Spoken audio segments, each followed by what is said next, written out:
di belahan dunia termasuk di Indonesia juga. Dan salah satu aksi solidaritas tersebut adalah dengan memboikot beberapa produk yang ternyata itu berasal dari Israel. Dan bagaimana kemudian umat menempatkan diri dalam boikot produk yang diduga terafiliasi dengan dukungan untuk membantu Israel. Kita sudah bersama dengan Ustadz Dasat Latif. Assalamualaikum Ustadz.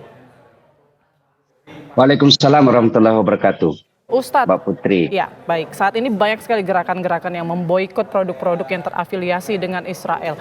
Nah, kemudian juga MUI sudah mengeluarkan fatwa haram terhadap produk-produk tersebut. Nah, bagaimana kita menempatkan diri dalam fatwa tersebut dan juga boikot produk-produk tersebut, Ustadz? Ya, perlu kita ketahui bahwa tindakan ini bukan sekedar pertimbangan agama, tetapi lebih kepada pertimbangan sisi kemanusiaan. Dan berbicara tentang kemanusiaan dan penjajahan di atas dunia seperti ini, amanah konstitusi Republik Indonesia sudah jelas ditulis dalam konstitusi kita, penjajahan di atas dunia harus dihapuskan karena tidak sesuai dengan pri kemanusiaan dan pri keadilan. Karenanya tindakan ini, tindakan boikot, tindakan demo, kemudian menyumbang itu bagian daripada amanah konstitusi. Itu yang pertama. Yang kedua, kalau kita berbicara tentang boikot, ini tentu berkaitan dengan sumber dana dalam peperangan. Kita tahu bahwa mustahil ada peperangan yang kuat tanpa sokongan ekonomi. Nah, sementara di Indonesia, produk-produk yang berasal dari pengusaha-pengusaha ataupun perusahaan-perusahaan berbasis Israel itu sangat banyak di Indonesia. Kenapa banyak ke Indonesia? Karena di Indonesia ini jumlah penduduknya cukup banyak, hampir 300 juta. Makanya banyak produknya ke sini. Sebagai orang yang peduli terhadap kejahatan kemanusiaan seperti yang dilakukan oleh Israel kepada penduduk dan negara Palestina, tentu yang kita lakukan, sebab kita tidak bisa berperang. Saya tidak menganjurkan dan ulama juga tidak menganjurkan, juga demikian Majelis Ulama Indonesia tidak menganjurkan bangsa Indonesia, rakyat Indonesia ke Palestina untuk berperang. Itu tidak bisa. Maka yang kita bisa lakukan adalah menyuarakannya dengan cara lisan. Ya, ini bagian daripada para dai berbicara di mimbar-mimbar. Kemudian aktivis kemanusiaan, mereka berbicara dari mimbar ke mimbar. Kemudian yang kedua dengan media sosial.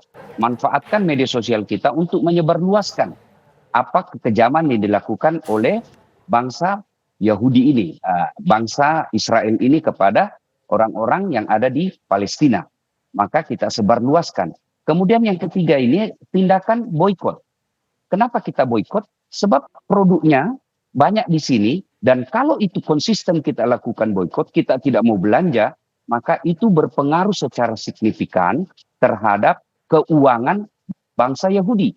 Kalau keuangannya bermasalah, tentu akan berdampak pada kekuatan perang. Jadi sangat relevan antara boikot ini dengan dukungan kita terhadap bangsa Palestina, supaya bangsa Palestina ini bisa mendapat perhatian dunia, terutama kita dari bangsa Indonesia. Jadi saya setuju dengan boikot ini, dan itu juga sudah didukung oleh Majelis Ulama Indonesia. Tentu kita tidak boleh bersangka-sangka bahwa kok Majelis Ulama melibatkan diri seperti ini. Karena memang kita sebagai bangsa Indonesia tidak berdasarkan pertimbangan kemanusiaan saja, tapi pertimbangan agama saja, tetapi ini lebih kepada nilai-nilai kemanusiaan. Dan nilai kemanusiaan, agama apapun dia, ras apapun dia, kalau dia punya moral, pasti tidak setuju dengan tindakan peperangan seperti yang dilakukan oleh Yahudi terhadap bangsa Palestina. Baik. Lalu bagaimana Ustadz dengan produk-produk yang sudah kita beli dan ternyata kita baru tahu nih kalau produk tersebut terafiliasi dengan Israel? Halo? Ya, halo Ustadz. Mendengar suara saya Ustadz? Ya? Ya. Ya? Ustadz, lalu bagaimana dengan produk-produk yang kita sudah terlanjur beli sebelum konflik ini terjadi? Apa yang bisa kita lakukan? Ya, tentu kalau sudah terlanjur beli, tidak ada hukum bagi mereka yang tidak tahu. Ada beberapa yang menyebabkan hukum tidak berlaku. Yang pertama, dia belum balik. Yang kedua, tidak ada informasi atau dia belum tahu. Itu tidak mengapa. Setelah kita tahu dan Majelis Shura telah memfatwakan haram, haram itu berarti ada efek dosa di dalamnya, maka sebaiknya dan sebagai umat beragama Islam yang taat terhadap ulamanya, maka kita ikuti. Maka mulai saat ini kita berhenti untuk mengkonsumsi produk-produk dari Israel. Dan saya sangat setuju, sebab selain kita ikut berpartisipasi menghentikan peperangan, juga ini menjadi kembali cinta kepada produk dalam negeri. Sebab semua produk-produk yang mereka buat juga ada produk dalam negeri. Ini juga memberdayakan UMKM. Jadi kita kembali kepada yang pernah kita gaungkan bertahun-tahun selama ini adalah cinta terhadap produk Indonesia. Maka sebaiknya kita hentikan, stop. Dengan dua pertimbangan, satu sebagai kepedulian kita terhadap bangsa Palestina, yang kedua sebagai kepedulian kita terhadap produk dalam negeri, cinta produk dalam negeri sendiri. Baik. Nah, terus bagaimana nih Ustadz kalau ini berdampak ke karyawan-karyawan yang perusahaannya kemudian diboikot? Ini ada sisi ya, maka setiap ada keputusan dalam hidup ini pasti ada plus minus. Maka kita melihat ada yang disebut skala prioritas. Kalau saudara-saudara kita yang tidak punya kemudian berdampak pada pekerjaannya, misalnya dia hanya gajinya dikurangi, itu kan tidak mengancam jiwanya. Sementara di Palestina sendiri, itu sudah berkaitan dengan jiwa. Dan kita lihat, dan itu bukan hoax, itu fakta di lapangan bahwa yang menjadi korban banyak anak-anak, perempuan, warga sipil. Nah mereka dari hari ke hari, mereka diberlakukan tidak selayaknya sebagai manusia. Kemudian selain itu mereka juga diisolasi, ya. Pemerintah Palestina, pemerintah Israel itu kan melarang, menutup pintu-pintu yang menuju ke Gaza sehingga mengancam keselamatan jiwa.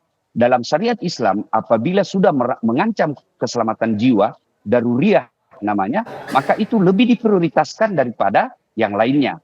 Maka selain itu memang ada dampaknya terhadap pekerja-pekerja kita dalam negeri. Ini juga dibutuhkan kesabaran. Dan kalau dia berjiwa besar menerima hal ini, misalnya dia bersabar untuk 1-2 bulan ini, untuk gajinya misalnya dikurangi, lalu dia bersabar karena solidaritas kemanusiaannya, saya yakin tidak ada pengorbanan sekecil apapun yang tidak dinilai pahala di sisi Allah Subhanahu wa Ta'ala. Baik, baik. Terima kasih banyak penjelasannya Ustadz Dasat Latif. Kita sama-sama berdoa ya semoga aksi boikot ini bisa mengurangi dana dukungan peperangan jadi sehingga serangan-serangan Israel ini bisa berhenti segera mungkin. Dan terima kasih banyak. Assalamualaikum warahmatullahi wabarakatuh. Terima kasih.